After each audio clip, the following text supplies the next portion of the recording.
Hello friends, నేను శరణ్యాని. ఇవాళ మంచు తాకిన పూలు 27వ భాగం చదువుకుందాము. రాసిన వారు మీనా ముక్తేశ్వర్ గారు. Anshu light baby pink colour sari కట్టి బ్లాక్ డిజైన్ జాకెట్ వేసింది. చక్కటి మ్యాచింగ్ రాళ్ళ సెట్ పెట్టుకుంది. అద్దంలో చూసుకుని తనను తానే మురిసిపోయింది. ఈ మధ్య తనకు అందం మీద బాగా శ్రద్ధ పెరిగిపోయింది. డైట్ కూడా క్యాలరీలు తెలుసుకుని మరీ తీసుకుంటుంది. ప్రేమ ఎంతో మాయ అయినది. ఎక్సర్సైజ్ చేయడం పొరపాటును కూడా మానడం లేదు. అలాగే తన అందమైన ముఖాన్ని మరింత అందంగా మార్చుకోవడానికి చక్కటి ఇంటి చిట్కాలు వాడుతుంది. చాలా అందంగా ఉన్నావే అంశు, శ్రద్ధ లేకుండా ఇష్టమైనట్లు తిని తయారయ్యేదానివి. ఇంత అందాన్ని నీలో దాచుకుని అందరి ముందు బోండా బజ్జీలాగా మాటలు పడుతూ ఉన్నది ఇన్నాళ్ళు. ఈరోజు తన రూపం తనకే ముద్దొస్తుంది. వాతావరణం చాలా ప్లెజెంట్గా ఉంది. బెంగళూరు మహానగరంలో అసలే చల్లగా ఉంటుంది. అందుకే సతీష్ కోసం కొన్న బ్లాక్ జాకెట్ కూడా తీసుకుంది. అనసూయ అంశు వైపు చూసి ఆశ్చర్యపోయింది. హలో అనసూయ మేడం, ఏమిటి కూతురు నీకన్నా అందంగా తయారైందని ఇష్టపడుతున్నారా? పాపం అంటూ చాలా అందంగా నవ్విన కూతురు వైపు చూసి మనసులో మురిసిపోయింది అనసూయ. పైకి మాత్రం శ్రద్ధ ఉండాలిగా, ఇలాగే అన్నది నవ్వుతూ అనసూయ గారు. నేను మీ ఎవరి మాటలు వినను, నా బాయ్ ఫ్రెండ్ మాటలు వింటాను. అందుకే ఇంత అందంగానే ఉంటాను. ఎందుకంటే నాకు కాబోయేవాడు చాలా అందగాడు, హీరోయిజం ఉన్నవాడంటూ స్టైల్గా చేతులు తిప్పుతూ నడుము ఊపుతూ అందంగా చిన్న స్టెప్ వేసి మరీ అందంగా నవ్వింది అంశు. తనకి ఎంతో ఇష్టమైన బెంచ్ కార్ని తీసుకుంది. సతీష్ రూమ్ దగ్గరికి వెళ్ళింది. అంతవరకు మాత్రమే తనకు పర్మిషన్ ఇస్తాడు అన్నయ్య, ఎందుకంటే రోడ్డు ఎక్కే పని లేకుండా ఉంటుంది అక్కడ దారి. సతీష్ కూడా light lemon yellow colour shirt వేశాడు, చాలా బాగున్నాడు. లైట్ బ్లూ జీన్స్, చాలా స్మార్ట్గా ఉన్నాడు. సతీష్ కూడా light lemon yellow colour shirt వేశాడు, చాలా బాగున్నాడు. లైట్ బ్లూ జీన్స్, చాలా స్మార్ట్గా ఉన్నాడు. రండి సార్ అంటూ కారులోకి ఆహ్వానించింది అంశు. కావాలని డ్రైవింగ్ సీట్లో కూర్చుంది అంశు. నేను డ్రైవ్ చేస్తానని అన్నాడు సతీష్.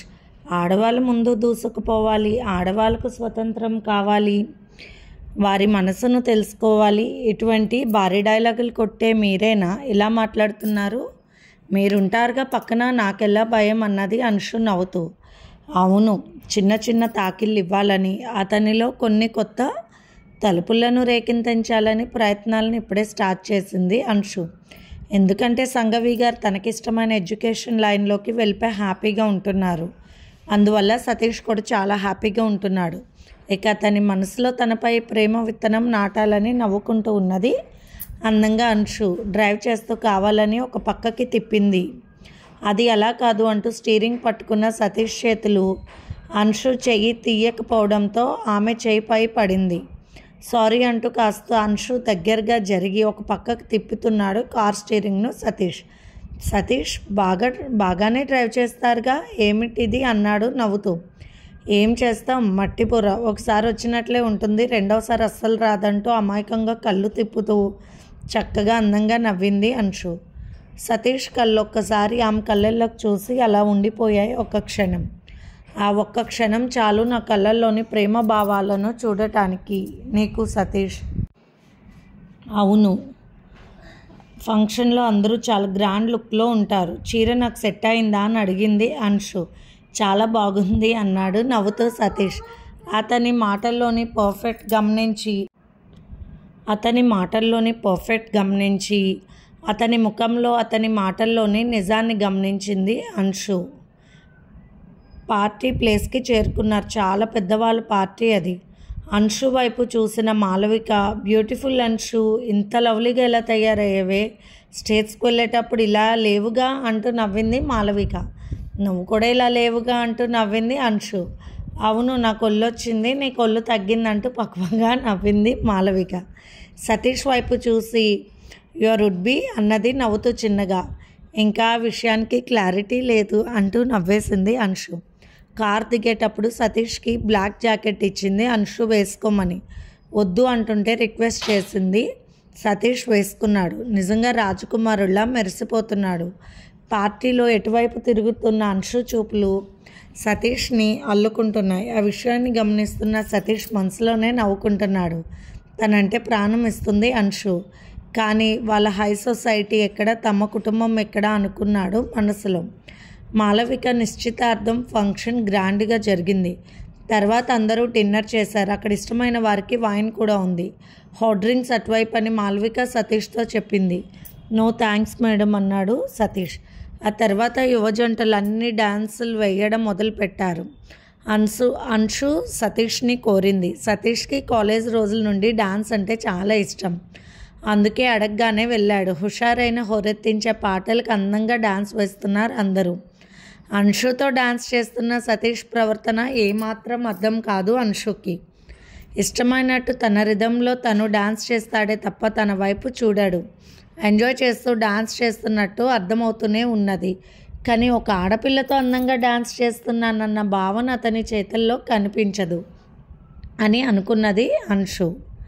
ఆ తర్వాత రైన్ డాన్స్ కూడా పెట్టారు. సన్నని విరిపోల జల్లుల షవర్లు అమర్చారు, ఇబ్బంది లేకుండా ఎక్కడికక్కడే.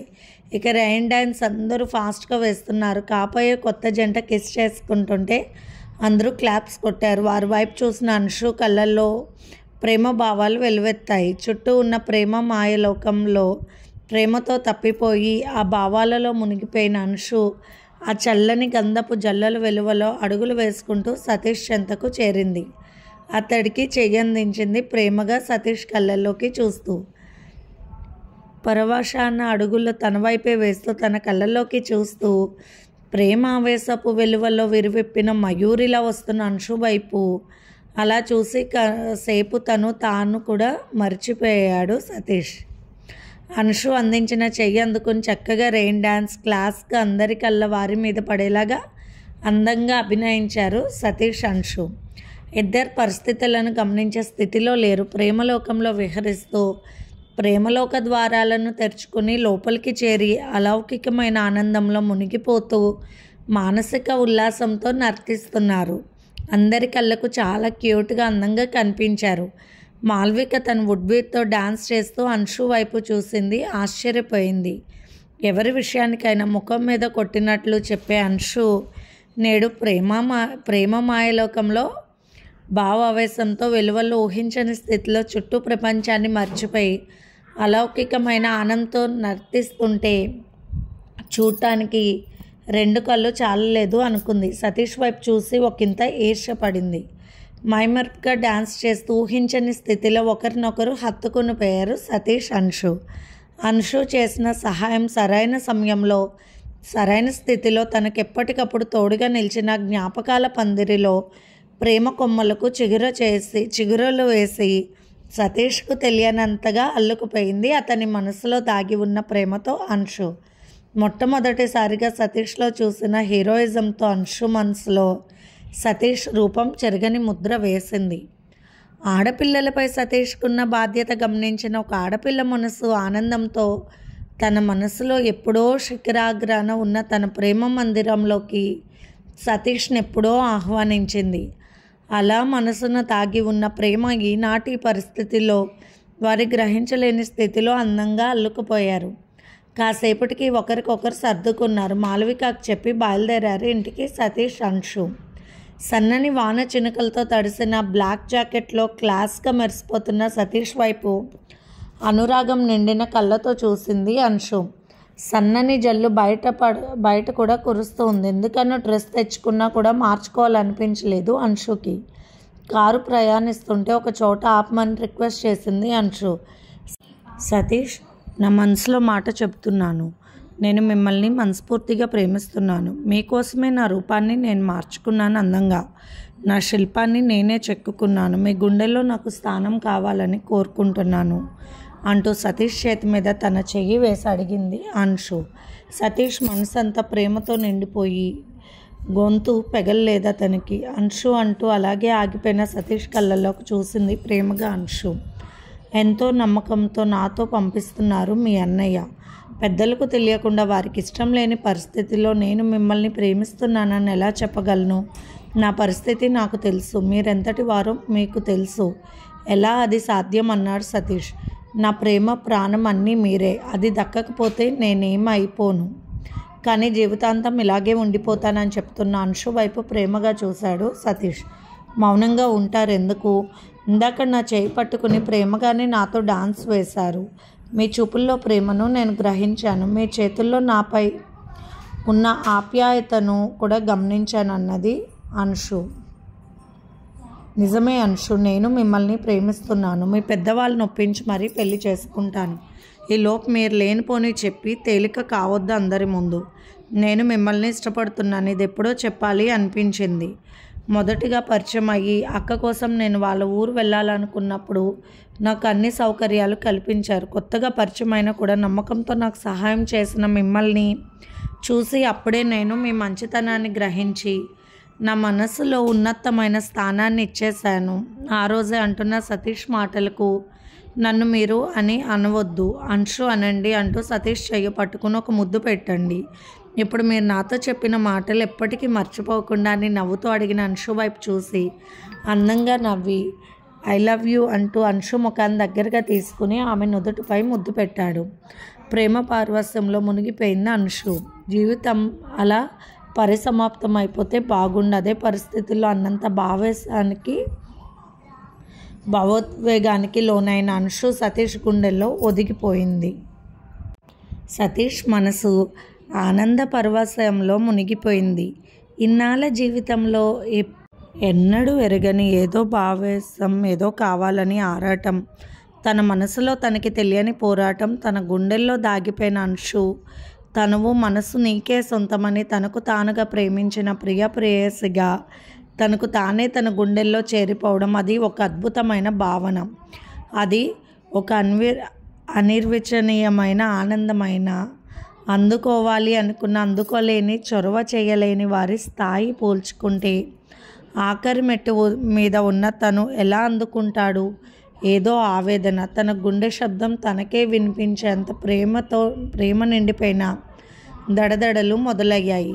ఆ గుండె శబ్దం వింటూ అంశు ప్రపంచం ఇలాగే ఉంటే అక్కడితో ఆగిపోతే బాగుండు, ఇంకా వేరే ఏమీ వద్దు, గుండెల్లో ఇలా చిరస్థాయిగా ఉండిపోతే అంతే చాలంటూ మౌనంగా తన చేతులతో అతన్ని గట్టిగా అల్లుకుంటూ నీకు నేను సొంతం, నీ ఇష్టం అన్నట్టుగా సహకరిస్తుంది.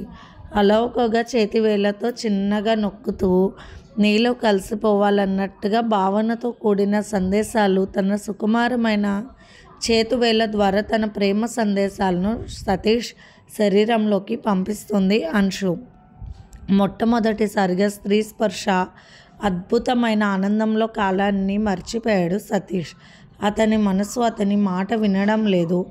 మనసు తనువు పరవశించేలా తేనె ముద్దు కావాలి సతీష్ అంటూ ప్రేమగా ప్రేమ భావాలను మాలలుగా గుచ్చి అతని మెడలో వేసేంత అందంగా చెప్పింది అంశు. తను వదిలేస్తే తను ఎక్కడ దూరం అయిపోతాడన్న భారమైన మనసుతో, తెలియని ప్రేమ ఆవేశంతో కన్నీరవుతుంది అంశు. సతీష్ అంశు ముఖాన్ని చూస్తూ సిగ్గుతో కళ్ళు వాల్చేసింది అంశు. పక్కకు జరిగిన అంశు సీట్ వెనక్కి పూర్తిగా వాల్చేసింది. అర్ధరాత్రి సమయంలో ఎవరూ లేరు. రోడ్డు నిర్మానుష్యంగా ఉంది. సన్నని జల్లు పెరిగింది. పెద్ద వర్షం. ఇంటికి వెళ్దామంటూ చాలా చిన్నగా, ఎప్పుడూ ఎరగని మృదువైన వాయిస్ సతీష్ గొంతులో వినిపించింది. కార్ స్టార్ట్ చేయాలి అనుకున్న సతీష్ చేతిలో నుండి లాక్ చేసిన కార్కి తన జాకెట్లో వేసుకుంది. అతను బలంగా తన మీదకు లాక్కుంది. సీట్లో వెనక్కి వాలిపోయింది అంశు. ఊహించిన సంఘటనకు సతీష్ ఆమెపై పూర్తిగా ఒరిగిపోయాడు. అంశు చెప్పే మాట విను అంటున్న సతీష్కి ఒక రకమైన భావేశంలో మాట పెగలడం లేదు. ఎంతైనా పురుషుడి మనసు చెల్లించకుండా ఉంటుందా? తన మనసు అతని మాట వినకపోవడంతో, భయంతో ఎక్కడ తప్పు చేస్తానన్న ఆలోచన తనను తాను నిగ్రహించుకుంటూ ఎంతో బలవంతంగా తన మనసులో కోరికను అదుపులో పెట్టుకుంటూ చెబుతున్నాడు సతీష్. అప్పటికే అంశుపై వాలిపోయి ఉన్నాడు సతీష్ అంటూ తన మీద గట్టిగా లాగడంతో సతీష్ శరీరంలో మార్పులను జయించలేకపోతున్నాడు. తన చేతులతో అతన్ని బలంగా తన మీదకి లాక్కుంటూ నిన్ను వదిలిపెడితే నాకు దక్కవు, నువ్వు లేని జీవితం నాకు వ్యర్థం, కనీసం నా జీవితాన్ని నీ చేతిలో పెడితే అప్పుడైనా నువ్వు నన్ను పెళ్లి చేసుకుంటావని మనసులో ఆలోచిస్తూ వేరే లోకం తెలియనట్టుగా అతనే లోకం అన్నట్టుగా అతన్ని పూర్తిగా అల్లుకుపోయింది అంశు. కళ్ళ ముందు కనిపిస్తున్న అమృత బాండాన్ని చూస్తే మనసు చెక్క చెదరని వాడు పురుష పుంగవుడే కాదు, మహాసాధువులకే అది సాధ్యం కాని విషయం. పూర్తి ప్రేమ నిండిన సతీష్ మనసు కూడా ఇప్పుడు అంశు ప్రేమకు లొంగిపోతుంది. పార్టీలో డాన్స్ చేసేటప్పుడు సతీష్ అంశు నడుం భాగాన్ని తాకిన స్పర్శకు ఆమె మనసులో బలమైన కోరిక చెలరేగింది. ఆ డాన్స్ చేస్తున్నప్పుడు సతీష్ మెడ వంపుల్లో ఆమె చేతులు కదిలినప్పుడు, ఆమె ముఖం అతని దగ్గరగా వచ్చినప్పుడు సతీష్ తనను తాను మర్చిపోయి ప్రేమదాహంతో ఇబ్బంది పడ్డాడు. అధరామృతాన్ని అందించింది అంశు. ప్రేమావేశంలో మనసుని నిగ్రహించలేని తత్వంలో ఉన్న సతీష్ ఆమెకు అల్లుకుపోయాడు. సతీష్ తనను అల్లుకుపోవడమే అంశు కళ్ళల్లో ప్రేమ కన్నీరు తెలియకుండా జారిపోతుంది. తప్పు అని తెలిసినా నిగ్రహించుకోలేకపోతుంది. మొహమాటం పడుతున్న సతీష్కి పూర్తిగా తన మనసును, తన శరీరాన్ని అందిస్తుంది. గాలి వాన పెరిగిపోయాయి. కుదురులేని గాలికి వాన చినుకలు కారుపై ఉధృతంగా పడుతూ విచిత్ర శబ్దాలు చేస్తున్నాయి. ఏమీ గ్రహించే పరిస్థితిలో లేరు. వయసు పోరెవరిని వదలదు. అందులో ఒకరిపై ఒకరికి పూర్తిగా ప్రేమ నిండిపోయినాయి. ఆ హృదయాలకు ఏకమవ్వడం లేక వద్దు అనే విషయాన్ని వారు నిర్ణయించుకోలేనిదిగా మారిపోయింది. అందుకు వాతావరణం కూడా పూర్తిగా అనుకూలించింది. రెయిన్ డాన్స్లో బయటకు వచ్చి అల్లరి చేసే వర్ణదేవుడి జల్లులలో ముందే తడిసిపోయిన ఇరువురు ఒక రకమైన వెచ్చదనం కోసం ఆరాటపడుతున్న సమయంలో అంశు ఇచ్చిన చొరవ ఇక ఈ లోకంతో సంబంధం లేని తెలియని పరిస్థితిలోకి వారిద్దరినీ తీసుకువెళ్ళిపోయింది. సంగవి రూమ్లో పడుకుని ఉంది. మానసిక శాస్త్రంలో స్త్రీ పురుష సంబంధం గురించి, సెక్స్ లైఫ్ గురించి ముఖ్య విషయాలు చదువుతుంది. పరిపూర్ణమైన ఆనందం ప్రేమించిన మనిషి యొక్క సన్నిధిలో కలుగుతుంది. ప్రేమతో నిండిన ఇరువురి కలయికలో ప్రపంచాన్ని జయించినంత ఆనందం కలుగుతుందా జంటకు? సెక్షువల్ లైఫ్ అనేది యాంత్రికంగా ఉండకూడదు. ఒకరిపై ఒకరికి పూర్తి ప్రేమ అనురాగంతో అల్లుకుపోయినప్పుడు వారికి వారే ఒకరిలో ఒకరు దాగిపోవాలనిపిస్తుంది. కలవాలి అన్నంత బలమైన కోరిక కలిగినప్పుడు ఆ కలయిక జరుగుతుంది. ఆశ్చర్యం ఏమిటంటే అటువంటప్పుడు పురుషుడే వెనక్కి తగ్గిన స్త్రీలోని కోరిక కలిగిన మనసు తగ్గలేదు. ఆమెలో కలిగిన బలమైన కోరికలు పూర్తిగా ఆమెలో పరిసమాప్తం అయ్యే వరకు ఆమెలో ఆ కోరిక తగ్గదు. ఇరువురు ఒకరికి ఒకరు తెలియకుండా పెళ్లి కాకపోయినా బంధానికి ఏ భయాలకు తల వంచకుండా పరిపూర్ణంగా ఒకటైపోతారు. ఇరువురు మనస్ఫూర్తిగా కలిసిపోతారు. అదే నిజమైన ఆనందం. ఆ సౌఖ్యం పొందిన ప్రతి జంట జీవితంలో మర్చిపోలేని ఆనందాన్ని పొందుతారు. తొలిసారి ఆ కలయిక అద్భుతమైన ఆనందాన్ని ఇరువురికి సొంతం చేస్తుంది. జీవితకాలం వారు ఆ ఆనందాన్ని మర్చిపోలేరు. ఒకవేళ జీవితంలో వారు కలిసి జీవించలేకపోయినా ఆ కలిగిన ఆనందాన్ని మరి ఎవరితోనూ వారు పొందలేరు. మరొకరితో వారు శారీరకంగా కలిసిన మొదటిసారి పరిపూర్ణమైన ప్రేమతో కలిసిన కలయికే వారి మనసులో ఉండిపోతుంది. అంత బలం ఉంటుంది స్త్రీ పురుషుల సంగమానికి. ఇరువురు ప్రేమతో కూడిన కలయిక. అది చదువుతున్న సంగవికి ఆశ్చర్యం కలిగింది. నాకు ఇటువంటి పుస్తకం ఎందుకు ఇచ్చారు మానసాదేవి గారు, కానీ చదవాలనిపిస్తుంది. ఈ పుస్తకం చదివితే తప్పేముంది సంగవి అని నువ్వు అన్నీ తెలుసుకోవాలి. నీవు మరొకరికి వైద్యం చేయాలంటే ఈ విషయాన్ని కాదు, ప్రతి విషయాన్ని తెలుసుకుని తీరాలి. నీలో ఉన్న ఈ భయాలు పోగొట్టుకుంటేనే రేపు నీ దగ్గరికి ఎటువంటి సమస్యలతో వచ్చిన పేషెంట్కి నువ్వు సరైన సమాధానం చెప్పగలుగుతావంటూ తనకు ఆ పుస్తకం చదవమని ఇచ్చారు మానసాదేవి గారు. అదే కలయిక యొక్క ఆనందం. ఇరువురికి బతికినంతకాలం అలా ఉండిపోతుంది. నిజమా? మరి నాకెందుకు అంత కష్టంగా ఇష్టం లేకుండా నా నరనరాల్లో బాధగా తట్టుకోలేని విధంగా ఉంటుంది? స్త్రీ పురుషుల కలయికలో అంత సుఖం ఉందా అని ఆలోచిస్తూ ఉంది సంగవి. పరిపూర్ణమైన నిగ్రహ శక్తి గల మనస్తత్వం ఉన్న స్త్రీకి అటువంటివి చదివినంత మాత్రాన ఏ బలహీనతలకు లొంగే సమస్య లేదు. అటువంటి పరిపూర్ణ స్థితిలో ఉన్న సంగవికి అందుకే ఆ పుస్తకాన్ని ఇచ్చింది మానసాదేవి గారు. ఆమెకు డాక్టర్ బెనర్జీ ఇచ్చారు అప్పట్లో, కానీ మానసాదేవి గారిలో మార్పు లేదు. అప్పటికే ఆలస్యం అయి ఉండిపోవచ్చు. అందుకే సంగవికి ఆ పుస్తకాన్ని ఇచ్చింది. ఒంటరిగా జీవితాన్ని జీవించాల్సిన అవసరం ఏముంది? చిన్న వయసు, అందం, మంచి మనసున్న సంగవికి చక్కటి తోడ అవసరం అనుకుని ఒక బిడ్డలా భావించి ఇచ్చింది మానసాదేవి గారు. ఆ పుస్తకం చదువుతున్న సంగవికి మామూలుగానే అనిపించింది. ఏమో, మగవాడి స్పర్శలో అంత ఆనందాన్ని తను చూడలేదు. అసలు ఆ విషయం పట్ల తనకు ఆసక్తి లేదు. కానీ భవిష్యత్తులో తన దగ్గరకు వచ్చిన పేషెంట్లకు చెప్పడానికి చాలా ఉపయోగం అవుతుందని చదివింది సంఘవి. సతీష్కి తను చేస్తున్నది తప్పు అనిపించింది. ఒక్కసారిగా బలమైన ప్రేమ లోగిల్ నుండి బయటకు వచ్చేశారు. ఒక్కసారిగా ఏడ్చింది అంశు.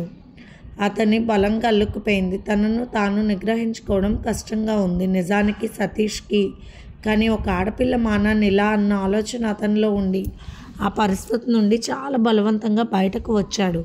మీరు నన్ను అలా వదిలేస్తే నేను రేపు మీకు కనిపించనంటున్న అంశు మాటలకు, అంశు మనం చేసేది తప్పు అంటున్న సతీష్ని గట్టిగా తన మీద క్లాక్కుని ఇక అతని మనసు వేరే వైపుకు వెళ్లకుండా అతనికి సొంతమని అతని చేతికి ఉన్న ఉంగరం తీసి తనకు తొడిగమని తన చేతికి ఉన్న ఉంగరం అతని చిటికెన వేలకు తొడిగింది అంశు. ఇప్పుడు నేను నీ భార్యను, నన్ను వదిలి వెళ్ళకంటూ బలంగా ఉన్న ఆమె మానసిక స్థితికి లొంగిపోయాడు సతీష్. బయట ఉరుములు మెరుపులు గాలి. కారులో ప్రయాణ కావ్యాన్ని రచిస్తున్న ప్రేమ జంట తనపై ఎంత ప్రేమ ఉన్నదో అంశు ప్రవర్తనలో తెలుస్తూ ఆమెలో ఆనందంగా ఇమిడిపోయాడు సతీష్. ఎంతో ఆనందపడిపోయి సతీష్ ముఖాన్ని ముద్దులతో ముంచెత్తింది అంశు. తడిసిపోయిన దుస్తులు ఆరిపోయాయి ఇద్దరికి. ఎంత ఏసీ ఉన్నా కూడా చెమటతో తడిసిపోయారు. పైకి లేస్తున్న సతీష్ని వారించి మరొకసారి అతని పదవుల మీద ముద్దు పెట్టుకుంది Anshu. I love you so much. జీవితం నీకోసమే సతీష్. అందుకే మనస్ఫూర్తిగా నన్ను నేను అర్పించుకున్నాను. ఇందులో నువ్వే బాధపడక్కర్లేదు. నీ బాధ్యత పూర్తి చేసుకున్నాకే నన్ను వివాహం చేసుకో. ఎక్కడికి పోలేవు చిన్నవాడా అని అంటూ ఏమి జరిగినట్టుగా చాలా తేలిగ్గా సంతోషంగా పాట పాడుతూ ఆనందంతో పైకి లేచింది అంశు. రవిశంకర్ బయట వాతావరణం చూసి ఫోన్ చేశాడు సతీష్కి. ఫోన్ సైలెంట్లో ఉండడంతో ఇద్దరి ఫోన్లకు చాలాసార్లు చేశాడు రవిశంకర్. ఆడపిల్ల బయటకు వెళ్తే ఎంత భయంగా ఉంటుంది. ఇప్పటికి అమ్మ నాన్న ఇద్దరు ఎన్నోసార్లు అడిగాడు. సతీష్ ఉన్నాడు, భయం లేదని చెప్పాను అనుకుంటున్న రవిశంకర్ ఫోన్ కాల్ లిఫ్ట్ చేసిన సతీష్తో ఫోన్లు ఎక్కడ పెట్టారు?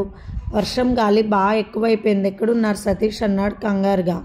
ఇంకా ప్రేమ మైకం ఒంటిని వదలలేదు సతీష్కి. అనుభవపు అల్లరి శరీరాన్ని వీడలేదు. తమకంలో మునిగి తేలిన సతీష్ వస్తున్న ఎగశ్వాసను బలవంతంగా పక్కకు నెట్టి వర్షం గాలి పెరిగింది సార్, వచ్చేస్తున్నాను అన్నాడు. ఫోన్ సైలెంట్లో ఉంది. సారీ అని చెప్పాడు. అంశు ఫోన్ తీసుకుని అబ్బా చిన్నపిల్లనా నేను చిన్నపిల్లని కాదు అంటూ సతీష్ చేతి మీద చిన్నగా గిల్లింది అంశు. నువ్వు చిన్నపిల్లవే, మాకు అమ్మ నాన్న భయపడుతున్నారు, తొందరగా రండి.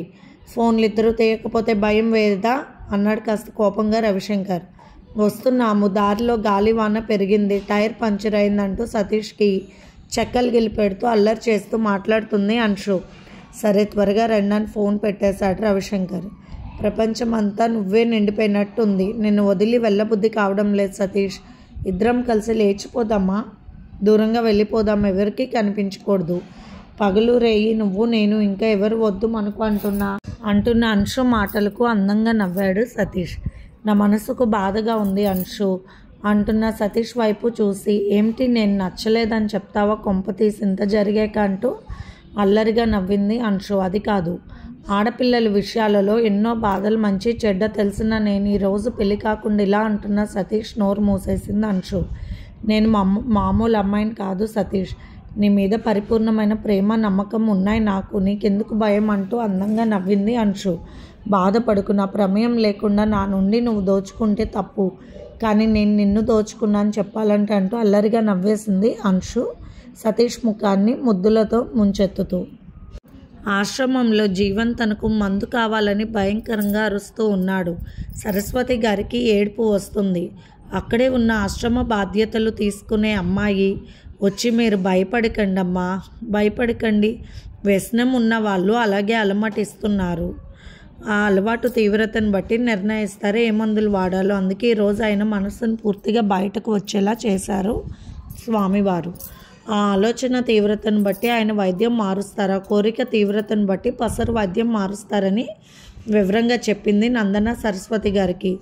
అమ్మ నన్ను ఇక్కడి నుండి తీసుకువెళ్ళంటూ పెద్దగా అరుస్తున్నాడు జీవన్. స్వామి నారాయణ గారు అక్కడ తయారు చేయవలసిన మందులు, పసరు మందు కోసం సేకరించవలసిన ఆకులు అన్నీ కూడా అక్కడ తన శిష్యులకు అప్పగించారు. జీవన్ విషయంలో వాడవలసిన కొన్ని ఆకులు పసరు గురించి ఆయన తన శిష్యులకు విశ్లేషించారు. తర్వాత బయటకు వచ్చి అక్కడ కాసేపు ధ్యానం చేసుకోవాలని కూర్చున్నారు.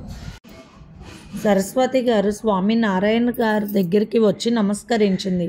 స్వామి, నా కొడుకు పరిస్థితి నాకు అర్థం కావడం లేదు. ఎందుకు ఇలా పిచ్చివాడిలా మారిపోతున్నాడా ఏమో అని భయంగా ఉంది అన్నది సరస్వతి గారు కళ్ళు తుడుచుకుంటూ.